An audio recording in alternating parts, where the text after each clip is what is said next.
Hello, I'm Sandy Allnock. Welcome to my YouTube channel, where today I'm going to share my best tips for drawing anything. If you can learn how to do this, you can draw any subject.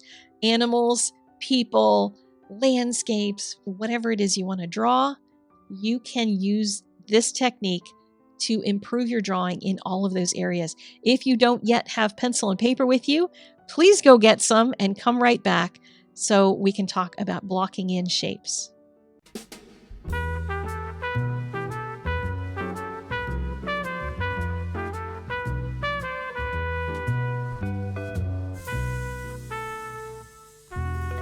Blocking in is something that has been used for centuries by people who paint, and they'll block in an entire area for a sky or a mountain or a building, and then they start building into it with more details in order to create their finished painting.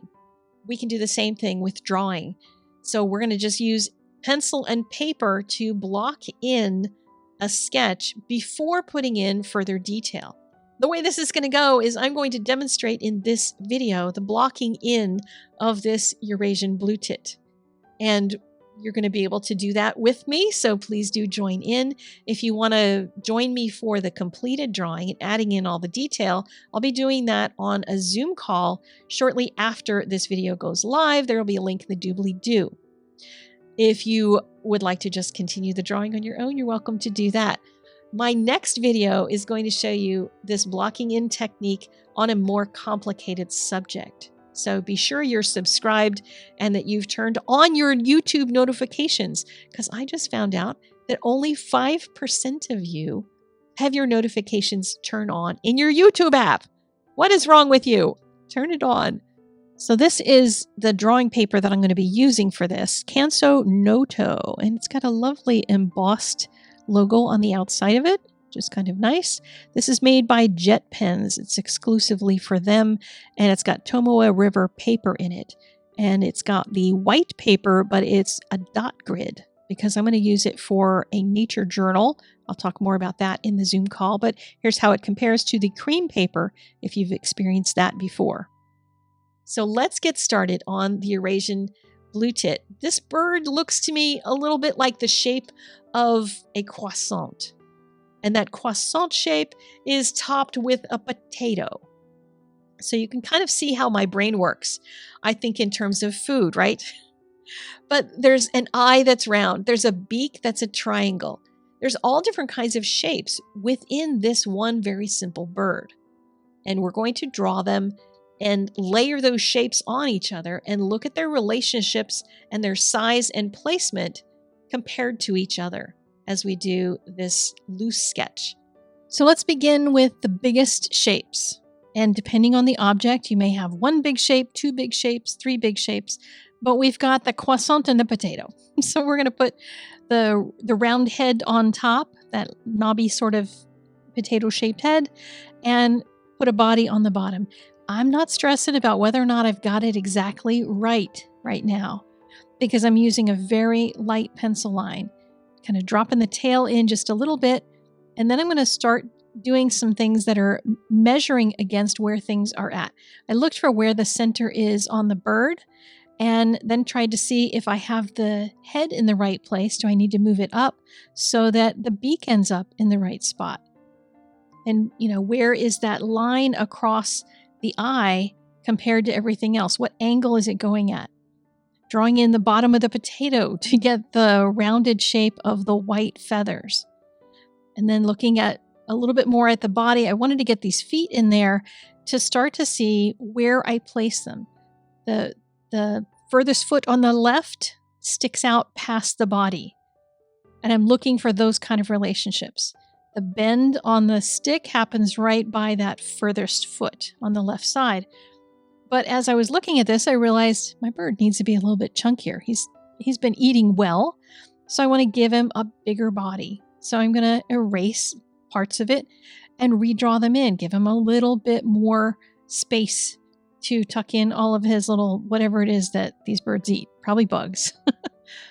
And then I'm going to just start going in with a slightly heavier line once I'm a little more sure of where I'm at. Now, depending on what paper you're using and how easy it is to erase, you can still go in with a lighter pressure. This paper that I'm using, the Tomoe River paper, is very easy to erase. So even if I put in a heavier line, it's not a big deal. And I also want you to be able to see it here on the camera. So I'm going to kind of pencil in where I think that beak should be, which I can move later if I need to. I'm already going to move the eye because the eye is not in the center of the head. It's toward the front just a little bit. And then there's a stripe that comes out to the left, and then it joins that eye to the beak. And I'm looking at the other shapes that are here to see what I can reference against what. Because once you get those shapes in and you start figuring out, is this one too big compared to that one? If you're not thinking of it as an eyeball, it's often easier to look at maybe the color shape that you see on the photo reference. Now, if it's a bird and you're sketching it in real life, it's not going to sit still long enough for you to figure all this out. But if you're working from photos, then you'll be in a little better luck. So I'm looking for dividers between colors. So there's a little white on that outside right side of the head, which I might probably erase that line so that I end up with that feeling really white rather than feeling outlined. We'll see how that goes. And then the angle, I'm looking at the angle of the head where that dark color comes across the bird's chest. And then I'm going to look down, straight down from the beak to figure out how far over that yellow clump of feathers goes, looking at it in reference to the parts that are already there. Now, you might decide when you get to that the beak is the thing that's wrong, but when you start trying to look at them and compare them to each other, it becomes a bit easier to start figuring out what might be wrong. Because a lot of times we look at a drawing and we're like, something's weird here and I don't know what. But if you can start comparing things, I'm looking at how far the head comes out versus how far that right side of the body sticks out. The head shape started feeling a little bit too roundy. There's almost something a little more square, and I'll probably work on that a little bit more when I work on it in the Zoom call, just to get the top of that head shaped a little bit better. And then bringing the body down, looking at where the body meets the twig or the branch that this bird is on, and trying to make sure that I create the right negative shapes in between the bird's body and that twig. And I realized that I got all that wrong because the bird needs a little bit more distance down here in order for the body to meet up properly with the feet and the branch. So I'm going to put in a little bit of where that toe goes, because the toe is right in the place where the body meets the branch. And, just going to reference that to what's above it. I'm going to reference the tail to the parts that are over on that side. Making sure that I angle the tail outward. And looking at the negative shape that's made from between the tail, the bottom of the body, and the twig. I'm looking at all these things in relation to each other, but I'm looking at them as shapes. My twig started looking a little bit on the skinny side, so I decided to fatten it up a bit. And then I noticed that there's in addition to the toes that are sticking around the top side of the foot, and then there's the little leg that goes into the feathers, there's also going to be a toe coming around the bottom. It's going to curl around so he can hold onto the branch. Then the other one is going to stick out on this side, and there's going to be a negative space in between that leg and the body and the branch. So that's going to help me to make sure that I've got all these things placed about right. A few drawings done this quickly are going to be exactly 100% accurate. I'm talking about sketching as opposed to trying to make an exact replica of something. But I've marked in the little stripe on the chest, kind of messing around here with the stick a little bit. And I am known for fussing until the cows come home.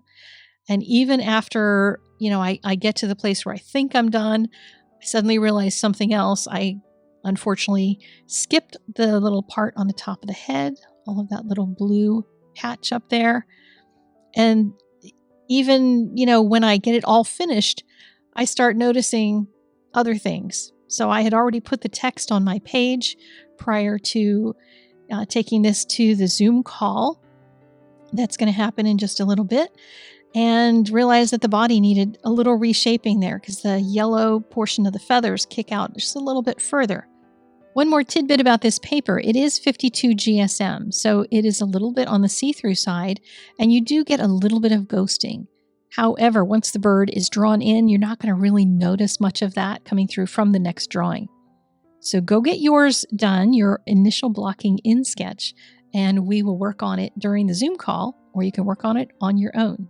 In my next video on Tuesday, I'll show you the finished blue tit drawing as well as the blocking in and drawing of the larkspur. So please do make sure that you're subscribed and that you've turned your YouTube notifications on so that we can meet up here on Tuesday for more drawing adventures. And I will see you then. In the meantime, hit that Zoom link down below if you want to come join me for the rest of the blue tit. See ya. Bye.